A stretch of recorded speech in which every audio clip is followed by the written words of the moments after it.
اعوذ باللہ من الشیطان الرجیم بسم اللہ الرحمن الرحیم رب اشرح لی صدری ویسر لی امری واحلل عقدۃ من لسانی یفقهوا قولی واجعل لی وزیرا من اہلی رب زدنی علما رب زدنی علما رب زدنی علما آمین بسم اللہ الرحمن الرحیم۔ سورہ بقرہ آیت نمبر 155 سے 155 سے آج ہم پڑھیں گے۔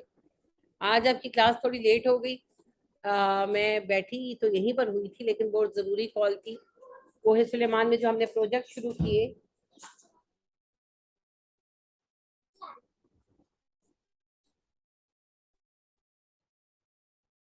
تو 3 پروجیکٹس ہم نے شروع کیے ہیں الحمدللہ، ان میں سے 2 تو ہو گئے ہیں، مگر تیسرا جو ہے نا وہ فیل ہو گیا، اس میں ہمیں پھر چینج کرنا تھا۔ تو کل سے بیچارے بات کرنا چاہ رہے تھے، مگر ہماری طرف یہ بند تھا، نیٹ ورک وغیرہ سب بند تھا، تو انٹرنیٹ بھی اور فون موبائل نیٹ ورک بھی۔ تو آج پھر اس کی بات میں ماشاءاللہ جو ہے نا 20 منٹ ہی لگ گئے الحمدللہ۔ دعا کیجئے گا اللہ آسانی عطا کرے، آمین۔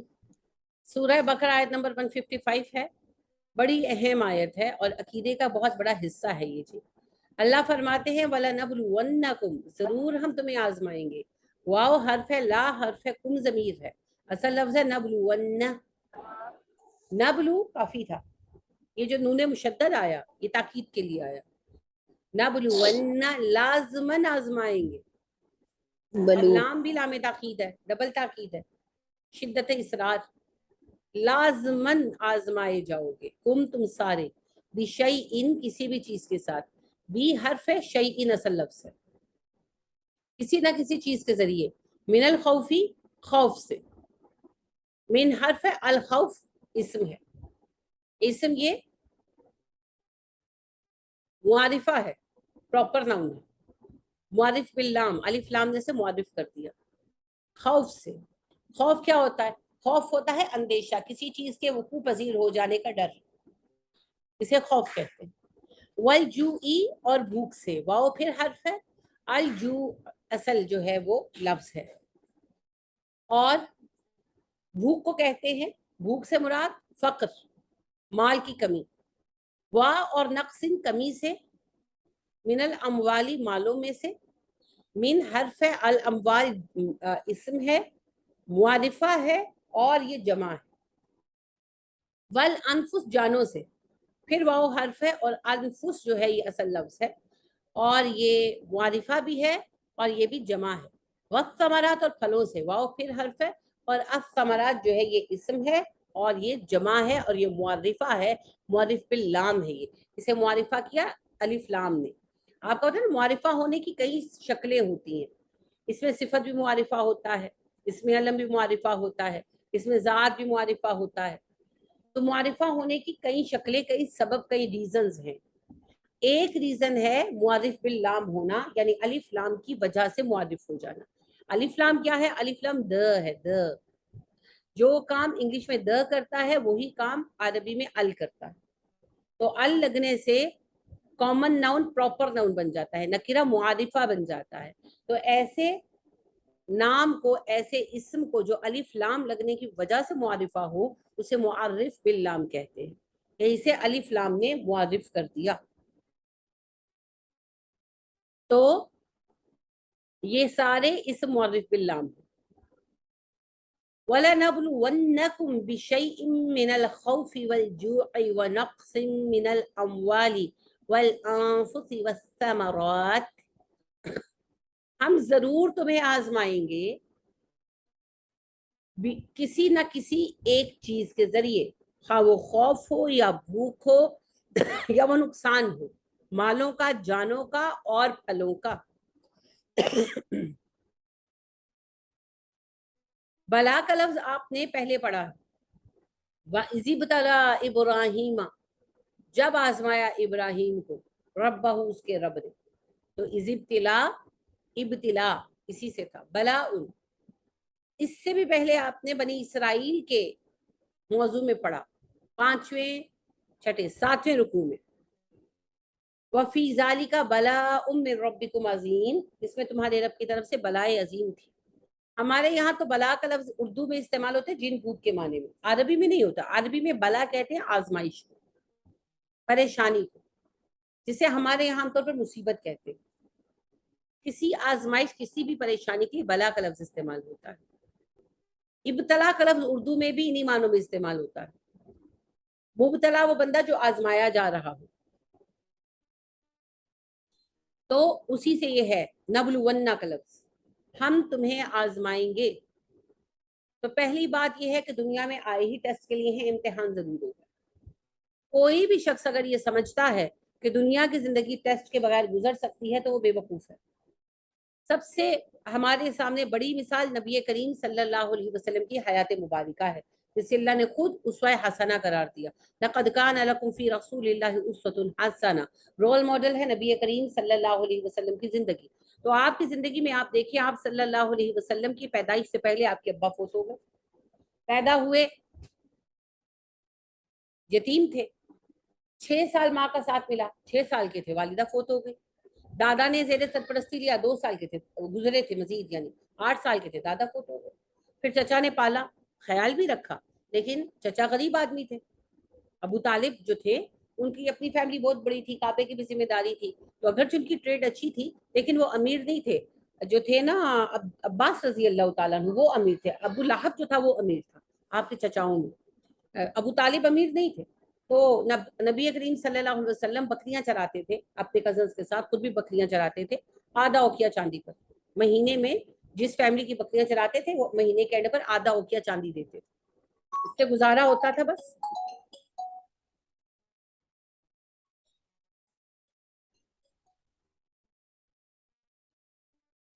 تو آپ صلی اللہ علیہ وسلم نے اپنی ساری بچپن کی زندگی ایسے ہی گزاری، مشقت میں.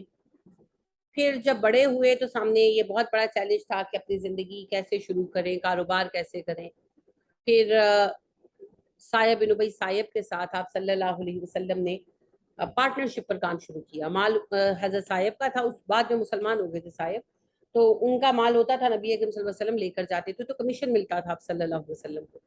وہاں سے آپ کی اہل مکہ میں ایک ریپیوٹ بنی اور آپ صلی اللہ علیہ وسلم کو تھوڑا تھوڑا کام ملنے لگا.